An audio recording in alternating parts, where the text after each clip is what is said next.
Parami na ng parami ang mga sumusugal sa bagong teknolohiyang tinatawag na stem cell therapy. Para sa mga napagaling ng medical procedure, ang stem cell therapy ay isang malaking himala.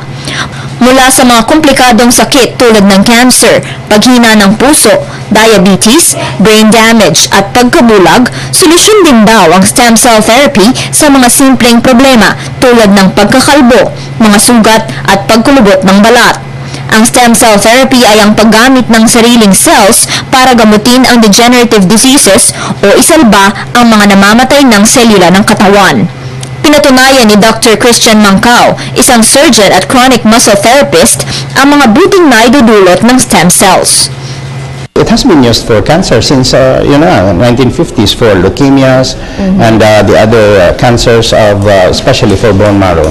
Yan kasi ang general effect ng stem cell kapag ginagamit sa katawan, especially yung mga bagong technology for autologous adipose tissue stem cells. Yan, babata ka talaga. Kaya naman hindi alintana ng ilan ang paggastos ng mahigit 700,000 piso para sa bagong diskubreng teknolohiyang ito. Pero paalala ni Dr. Mancao, hindi lahat ng stem cell procedures ay matagumpay.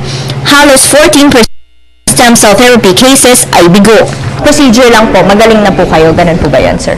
Yes, kasi maraming system yan. If you do bone marrow, kailangan i-culture mo pa, medyo matagal yon. But for the autologous fat stem cell therapies, madali lang yon, 3 to 4 hours or 2 to 3 hours. Ayon sa mga siyentipiko, isang Israeli na sumailalim sa stem cell therapy sa Russia para gamutin ang kanyang spinal injury ang nauwi sa multiple tumors.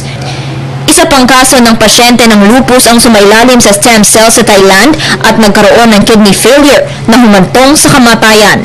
Ayon kay Dr. Mancao, maaaring umabot ng buwan bago malaman ng isang pasyente kung matagumpay o bigo ang medical procedure. Wala mang malaking kasiguruhan sa tagumpay ng pagsailalim sa stem cell therapy, para sa ilan, nananatili pa rin itong sinag ng pag-asa sa kanilang karamdaman.